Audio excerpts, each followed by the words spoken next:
Rachel DeAlto is with us today. Rachel is a keynote speaker, an author, an all around amazing person.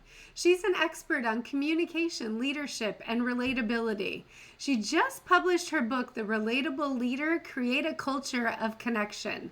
I cannot wait for you to hear the formulas that she's going to share with us. She puts in all of her expertise with her law degree, her analytical mind, her master's in psychology, and then just the practical application for you to be able to take it and run with it right away.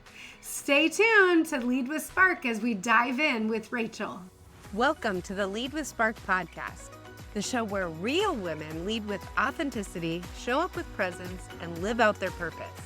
I'm Lindsay Mulder, speaker, C-suite executive, family gal, travel junkie, and a firm believer that your leadership starts from within. Around here, we go beyond the fluff. We talk about the real stuff no one teaches you in leadership training. Your values, your superpower strengths, boundaries to stop burnout, and how to quit being the chaos coordinator of your own life. Whether you're building a business, leading a team, or just trying to stop feeling stuck in the daily grind, this is your space to get clear, get aligned, and finally lead with confidence. So let's cut the noise and reconnect with the spark that makes you, you. Let's go get our spark on. Rachel, I am so glad that you're here today. I have been really looking forward to this episode. I've told a few people you are my kind of person when it comes to communication and culture.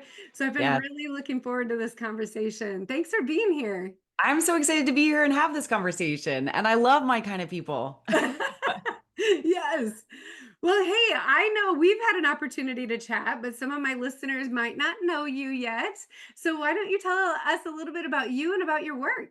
Oh my goodness. Where do we start? So in the second grade, no, I'm just kidding.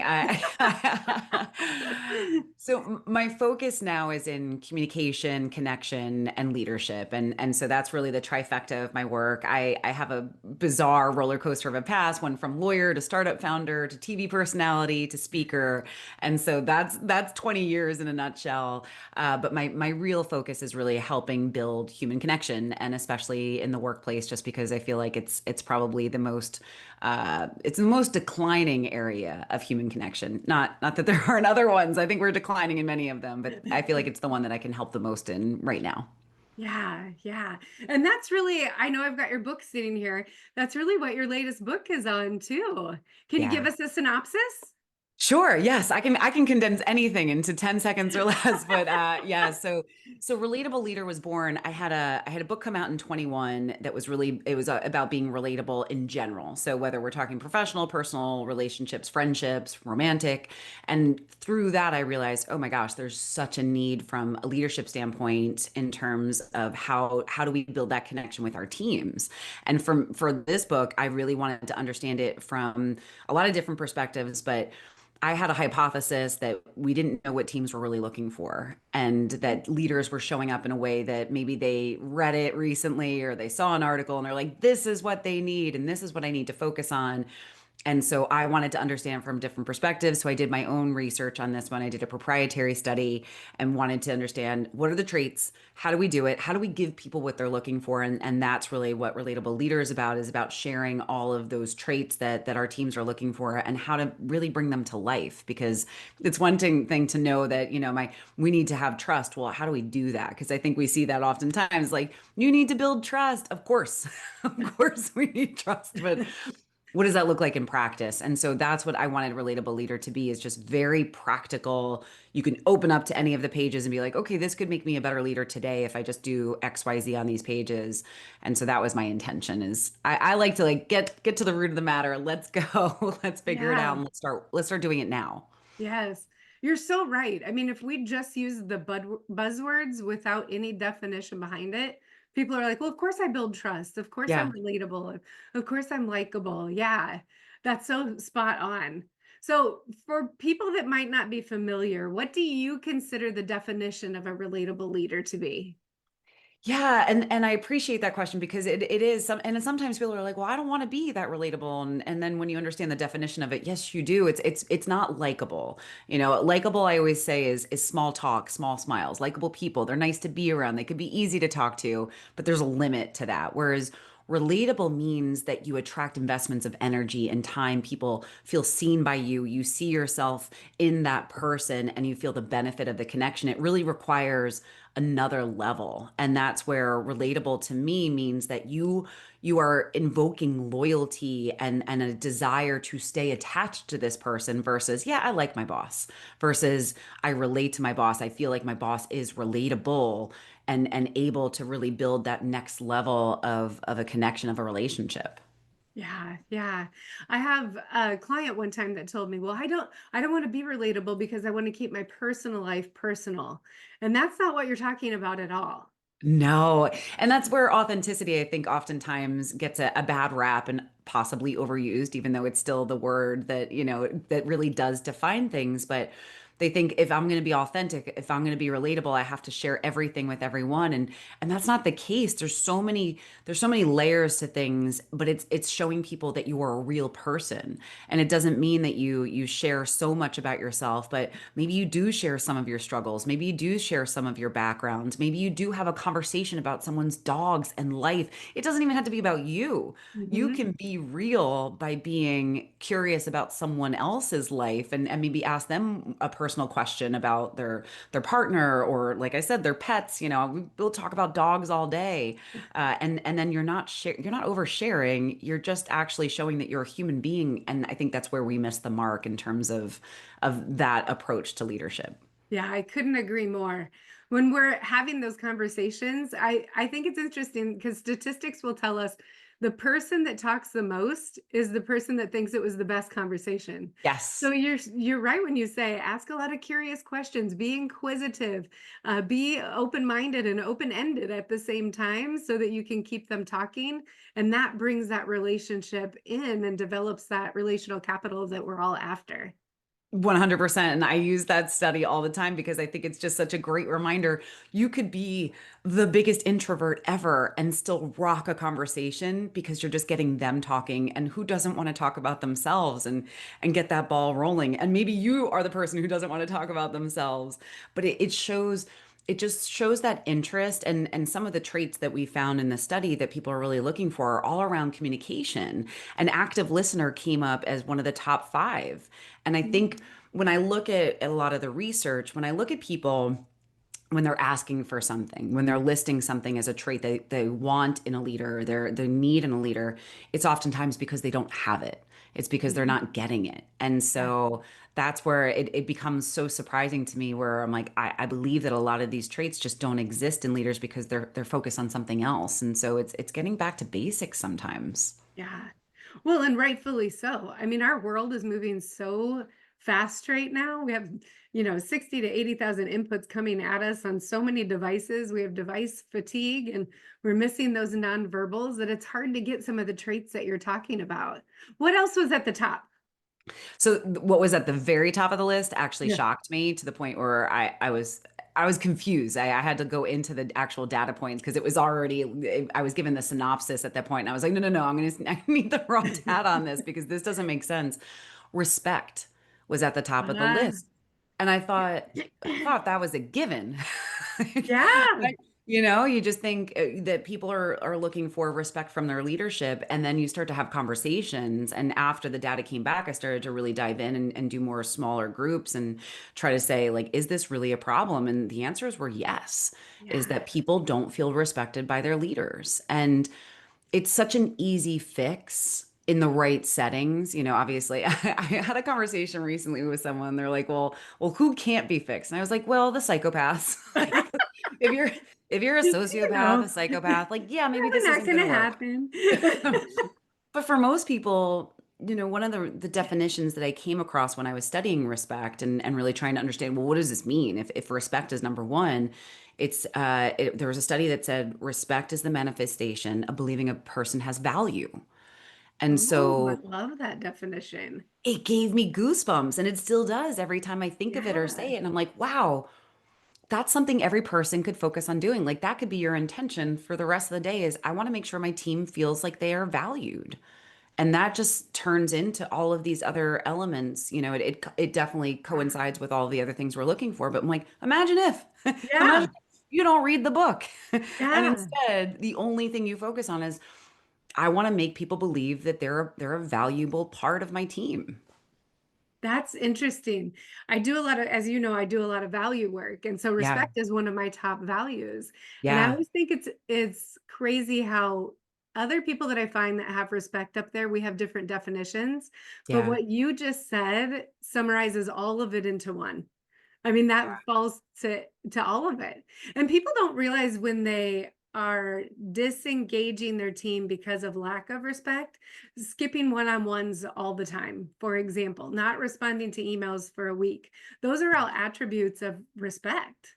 Are Yeah. there I'm just curious, like as you're teaching, because I know you go all over speaking, teaching, what are you teaching people to help them make sure that they are respecting and showing that value? Well, so it's interesting. It coincides with all of the other parts of the framework. So I teach in my actually in the book and in my keynotes and workshops, I do a relatable framework to become a relatable leader, and it's broken down into three sections: connect, communicate, inspire.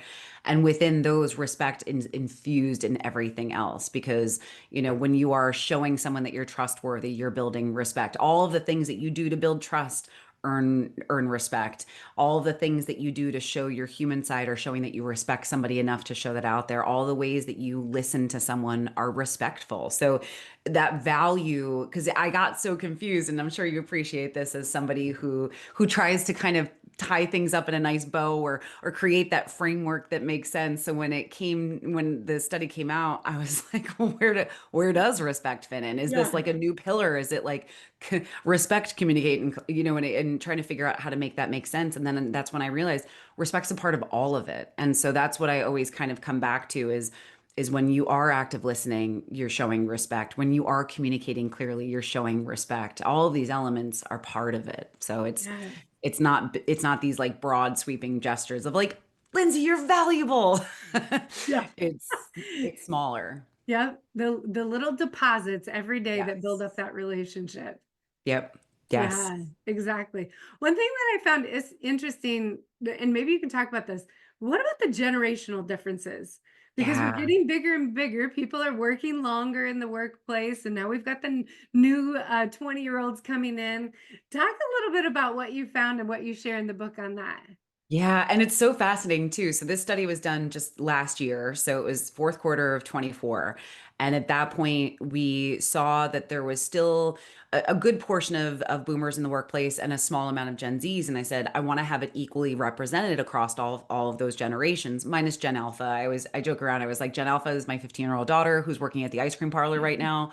We're going to deal with her workplace issues later. For later. For later. I'm, I'm not ready yet. I was like, sprinkles or no sprinkles is the only question I need to know right now.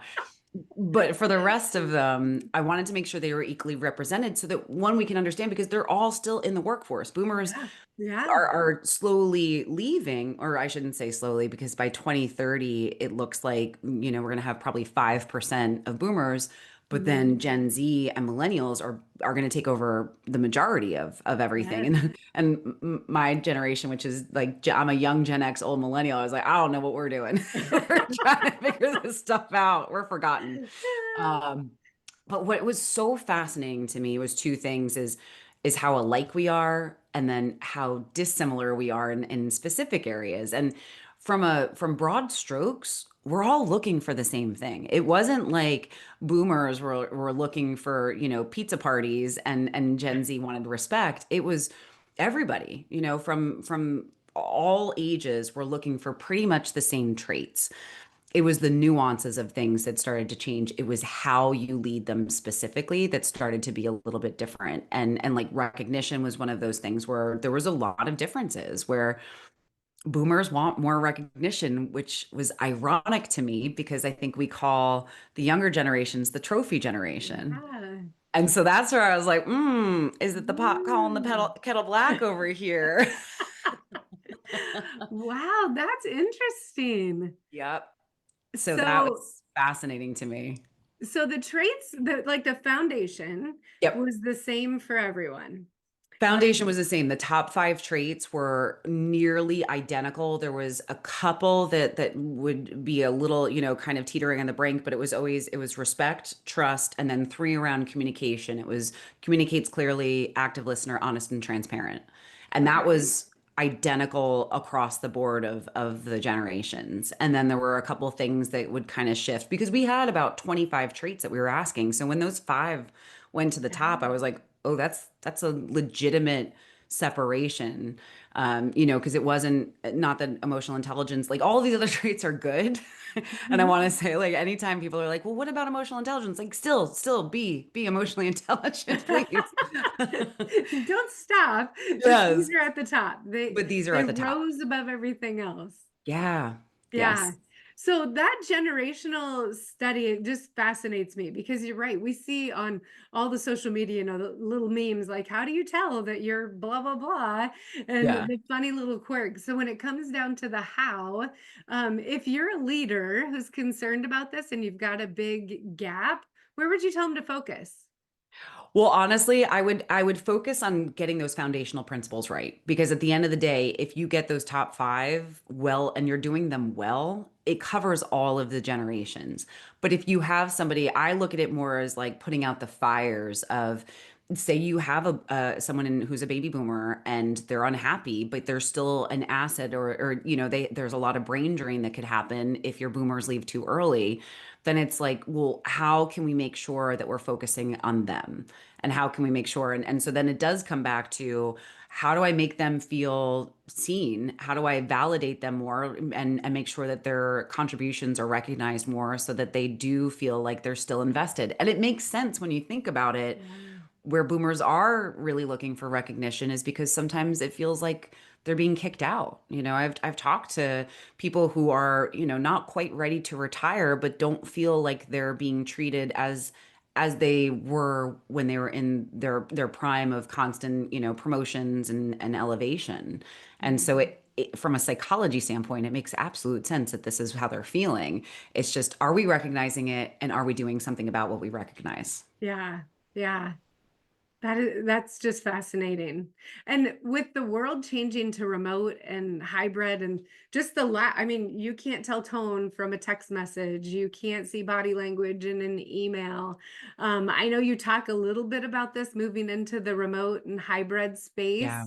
space. Share a little bit about your perspective on that.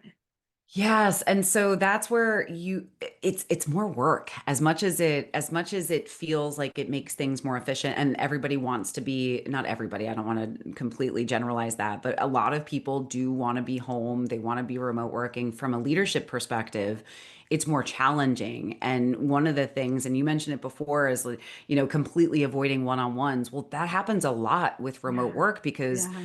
it becomes more effort, but it becomes even more essential. And that's one of the things I always suggest when people do have remote teams. You still have to carve out, and they don't have to be these 30-minute meetings. It doesn't have to be 45 or an hour. It could be 10 minutes.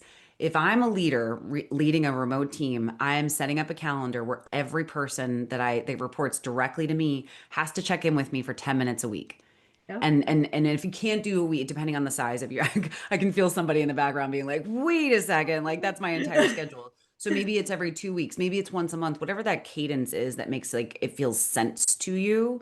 Um, but make sure you have those small moments because people need those one-on-one times. Even the people who are introverted and don't want to go to that meeting, they need a moment to say, and then you have to actually in those moments that you are taking with them you have to work extra hard to make sure that they're actually talking to you and set that space. And that's Mhm. going to come from a broader look at what's the tone that I'm setting, what's my culture here. Am I allowing them to feel psychologically safe? So if I do have this one-on-one meeting, they can say, yo, I am burning out or I'm having a tough time or this is a challenge or this is great. So Yeah. As people are shifting into that, because I know I completely agree with you. I think people are missing the mark on a lot of these simple things right now, just because, I mean, the pandemic erupted. We all found a new work schedule. We're all finding a new norm. And because of that, some of the things that worked all the time, we've simply forgotten to do. Do you have other tips and tricks that you would tell people that rise to the top for, hey, you should start doing this again? Like we used to do it, it worked really well. Kick it up. yeah, well, and it's even just figuring out how to get those small conversations between your teams started again. Because when we were pre-pandemic, when you're in office, it's a lot easier to have those spontaneous conversations, popping into Mhm. someone's office or meeting somebody at the coffee pot, or do we have coffee pots anymore? The I don't Keurig or know. the Nespresso or whatever, wherever you're making your coffee. But the water cooler talk, like that's not happening as often. And so you have to figure out within your team how to ensure that happens. I think this is also why retreats and all hands meetings and conferences are more important than ever, because when you have such a and I'm gonna use disengaged along the line of, we're disengaged, obviously it's an enormous problem globally, but also disconnected from each other physically. It's going to be even more important to get people together. And Yes.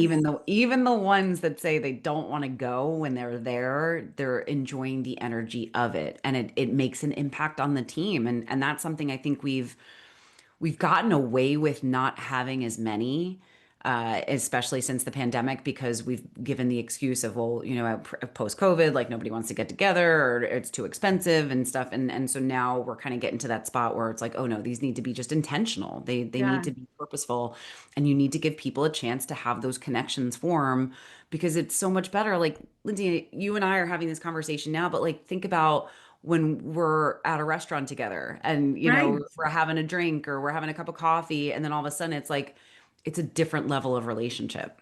Yeah, completely. I did a study once with a company that I was working with. I said, open a Slack channel that's just for your team, and let's do that for a month. And then let's get together and do a workshop retreat. And then let's see what happens to that channel afterwards. And the leaders were astounded that just a simple face-to-face, even if it's a couple hours, the Yep. impact that it makes on the communication afterwards. People are more engaged. They feel like they know you better. It builds that ladder of trust that we're looking for. All those simple things that you're talking about. Yeah. Yeah, this is not brain surgery, but it's figuring out, okay, what's that element? Because I feel it too. I've been on a group text with people, which is like, our Slack channel and personal worlds. And I've Yeah. been on a group text and I don't really talk that much because I don't want to be judged. I don't want to say the wrong thing. I'm not super comfortable. I don't know them well enough. And then you meet them in real life, and then all of a sudden I'm cracking jokes and sending Yeah. memes, and it's just, and it's a better relationship for it. And now they then become people you can reach out to when you need something or you want to run something by them. And the benefits of that connection start to grow so far beyond what you could imagine without that in-person connection. Yes. Yes. Completely agree. Yeah. If there's one thing that you want to make sure that everybody knows from your book or just from you, because I know you talk about a whole bunch of different things, Yeah. what's one thing that you would say, here's what I want you to know and take away from this conversation? I think the one thing would be you don't have to do everything. Ooh. And that's where so many leaders, and especially I love to call them accidental leaders. There's so many of us that end up in accidental leadership. We're like, this was not intentional. And what am I doing? I am unqualified. So if you are a leader and you feel like, oh my gosh, there's so many different directions, I love the 80/20 rule. 80% of your output is based on 20% of your input. So find that one thing, pick one thing, do it well, allow yourself the grace to not feel like you have to do everything. That's why I love the book selfishly, because I'm like, you don't have to do all of it. Pick a chapter. Just I- make a chapter. Do the chapter for the whole year. Yeah, It I could was take just you, gonna say that. yeah, You 13 could pick years this to read up this and book. go, okay, we're just gonna start with bridging intention. Let's go. Yeah.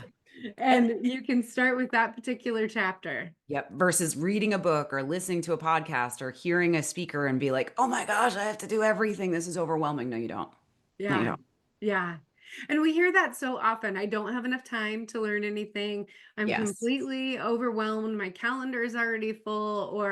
Or I also hear the person, well, I'm kind of introverted. I don't like that stuff. Well, guess what?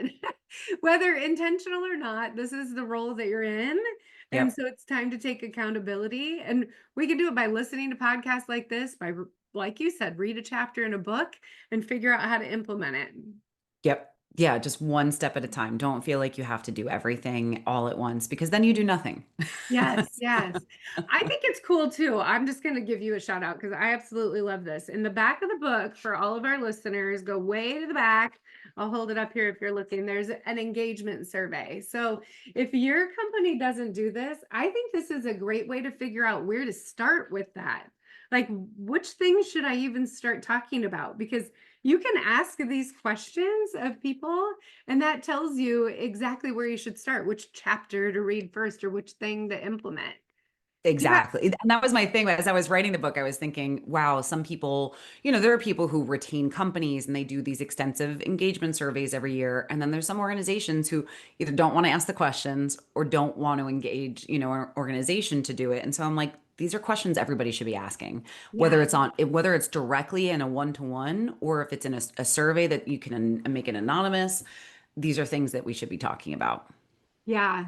And I used to work for a large company that did a survey every year, but even when we would get the results, it was almost like you would go into that below the point of power where you're like, well, they must have been talking about someone else, or because you didn't write it, you didn't own the questions and distribute it, then you didn't feel like you had to take action on the results necessarily. It was part of your requirements.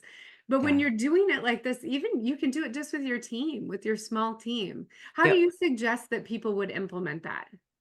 So it depends on the level of trust that you've already built with your team. And so if you have a great relationship with your team, you could do a round robin in a conference room if you have a small team and just talk through the questions.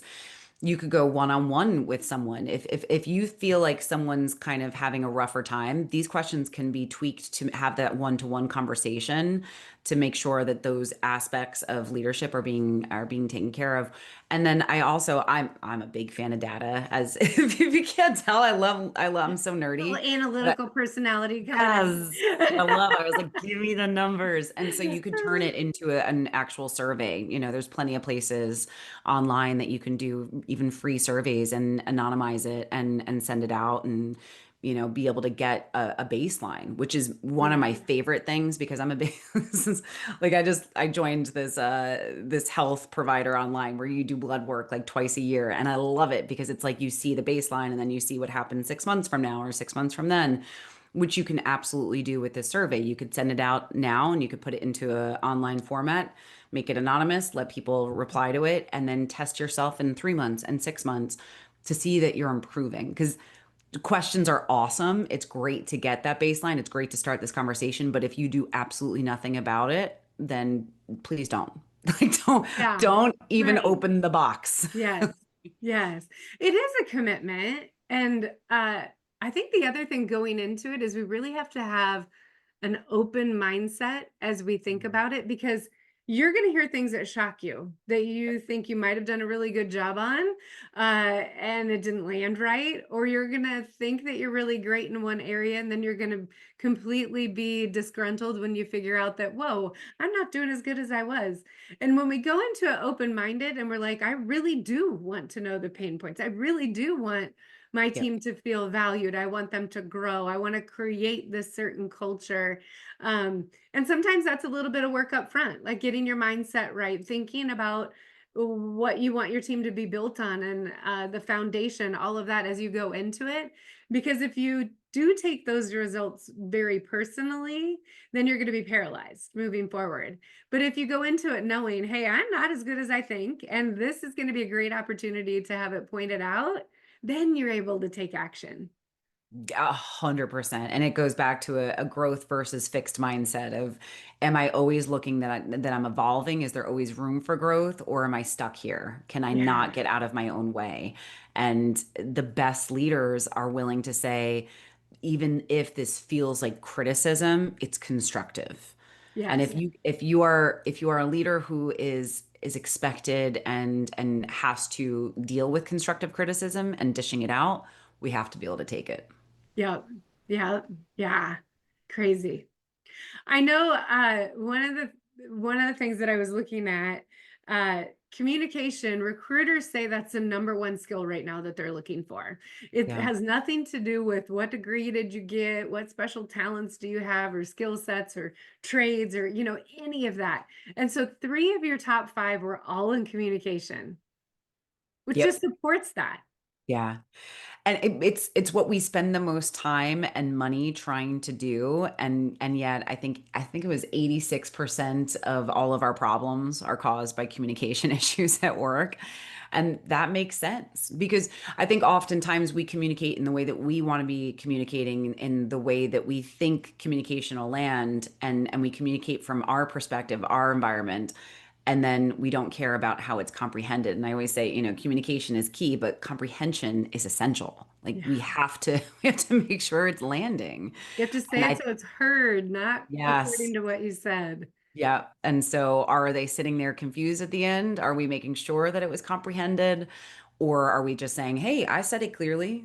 And Yeah. so I believe that, and I believe that finding people who communicate well is going to be probably the number one trait forever. Because as we move into this more technologically advanced workplace where we do have AI and we have all these other elements, even communicating with AI, there's people who don't know how to communicate well with AI that find it very frustrating. That's going to be a skill set. So communication, if you are looking for one thing to start on, pick one of the communication chapters and really solidify that before moving on to anything else, because everything else will land better. Yeah, exactly. When you think about those three things, tell me what they were again around the three communication ones. Sure. So it's communicates clearly, active listener, honest and transparent. Okay. All right. And so in regards to those, do you have a takeaway tip for the listeners that they could implement today, this Yeah. afternoon? My favorite in terms of pretty much all communication, I have the who, how, why framework. I love me some frameworks. So it's super easy though. It's who, how, why. Who am I talking to? What's my avatar? What's their knowledge, skills, experience? Who is the person? Think about Lindsay before you write this email or before you pick up the phone or before you schedule that meeting. Who is Lindsay? How are we gonna have this communication? So is it best to be a email? Is it best to be a text message or a Slack message or a Zoom meeting? How is it best transmitted based on what you're trying to communicate? And the why are you doing it? What is the purpose? Is this a meeting that could have been an email? What is that North Star? Because I think oftentimes we end up in these conversations, or we're having a meeting for the sake of having a meeting versus what's the purpose here? And when you have that, everything else starts to fall into place. We have a direction for it. Yeah. Yeah. So simple and so powerful. Yeah. I love simple. I know. Like just make it something you can remember and actually think about the next time that you have to send that email or send a message or set a meeting. And it is a habit that needs to be created in our mind because I Yeah. mean, you and I both probably have 50 emails just during this conversation that are building up in our inbox. So we open them and we just start typing, right? We don't think about that, what you just said. How is the best way to communicate this? Why is this even important that I'm responding? If we Yeah. can create that pause habit to think about those three things, the communication increases, the Yeah. clarity, the curiosity, all of that just it expands. Yeah. And you save that precious time. Because again, I know you hear this as well. It's anytime that I'm talking to people, they're like, Rachel, I just don't have time. And I was like, well, you would have time if we implemented some more efficient practices. And you can either take the time to do this now, or you can spend triple the amount of time when you have to train someone new. Yeah, that's where that statistic you just shared, 86% of workplace mistakes are because of bad communication. So Yeah. you might not have time, but you're gonna fix 86% Yeah. of the time. You're gonna be coming back to this topic because it wasn't communicated clearly. Yep, that Crazy. whatever fire you're putting out now, you could have preserved with good communication before. And once you start getting in the habit of it, you actually will find your time start to open up because you are being more efficient because you're not dealing with mistakes and challenges and problems. Yes, yeah. And your team feels more trusted, respected, they're more loyal to you, and obviously become more engaged. Yep. Yeah. Amazing, It's just amazing. it's the flywheel, right? You just got to get Yeah. it started. Ah, with all the information that you've gathered, what's one thing that you wish you would have known earlier and implemented in your career earlier? Oh, I think it's really understanding that power is unnecessary. You know, you never have to flex, especially as a leader. And that's something I learned the hard way. I led with this ego. You know, my first CEO role was when I was about 29, knew nothing about anything, and just felt like I had to flex and felt like I had to put myself, create that hierarchy. And what I see now is just how irrelevant and how ego based that is. And that's the one thing I wish I could have taken a step back and realized how more powerful it would be to be connected to my team, to feel like I was, you know, a part of something versus elevated out of something. Oh, yes. You and I are a lot alike. I did something very similar early in my career. And yeah, that is a great lesson, especially for people just starting out, to take away. To recognize that early on makes a huge difference in just your skill set and your happiness. Yeah. I would be way smarter now if I didn't I didn't approach it that, because I would have been absorbing more. You know, Yes. when you're focused on you, when you're focused on your external abilities and influence and power and control, you're not absorbing. You're completely Yes. blocking any sort of education. Agree. Yeah. And you're not getting the best minds, Yeah. because we're actually better when we're listening to everybody else and bringing that information in. Yeah. So many different experiences, so many different beliefs and value systems. When you can pull all of that in, your solutions are just going to be stronger. Your culture is going to be better. I love that. Yeah. Yeah. Great advice. Okay, you know, I am a travel junkie, and so I have Yeah. to ask everyone on my podcast, what's one place that you recommend that we should travel to? But not only that, what should we actually do when we get there? Oh my gosh. So it's funny. There's a lot of places I would say to go to, but I think one of my favorite places on earth right now would be Croatia. And so we went to Croatia a couple years ago. I think it was 23, went to Croatia, and it was stunning. So Italy's amazing. I would pick Croatia over that. Now I said I was a dork before. If go to Dubrovnik, because you have to go to Dubrovnik. Do the Game of Thrones tour if you are as nerdy as I am. Okay. So that was really cool. But then hopping the islands, the coolest part, and I don't think a lot of people understand, is like how built up and phenomenal all of the Croatian islands are. Because we talk about Greek islands Yeah. oftentimes, but Croatia has its own, and they are phenomenal and possibly the most magical places on earth. Oh, wow. I haven't been yet. I have a girlfriend that's from there, and so Oh, she goes cool. back every couple years, and it's on my list. I think they also have the oldest city in the world, I think, in Yeah, I think Croatia. that's Zagreb, I want to say. I don't think it's Dubrovnik. Dubrovnik's really old. I mean, you literally look like you're in Game of Thrones when you're there. Oh, So wow. Okay, I without the gotta go check it dragons, out. but it's really cool. Really cool. Awesome. Okay, it's on my bucket list. I've All got it right. there. I love it. Well, Rachel, this has been amazing. I love all of your advice and your wisdom, and we'll put a link to your book so people can go out and grab it, because I know they're going to want to read it. You have so much information in there. This has been amazing. Thank you so much. We're going to put a link to your book in the show notes so that everybody can get it. You have so much information in there. We didn't even cover 10%. So I know they need to read it. Thank you so much for being on. We really appreciate it. Thank you for having me. This was such an awesome conversation. Yes. And for all you listeners, go out, go after your spark, pick up that one skill and start on it right away. Well, that's it for today. Thanks for being here and for doing the work to lead yourself first. If this episode sparked something for you, take a second to subscribe, leave a review, or share it with another woman who's ready to own her leadership. And remember, the way you lead your life is the way you lead everything else. If you or your organization are looking for a speaker, an impactful workshop, or an executive coach, head over to lindsaymolder.com and let's connect. Keep showing up. Keep leading with spark. You got this. I'll see you next time.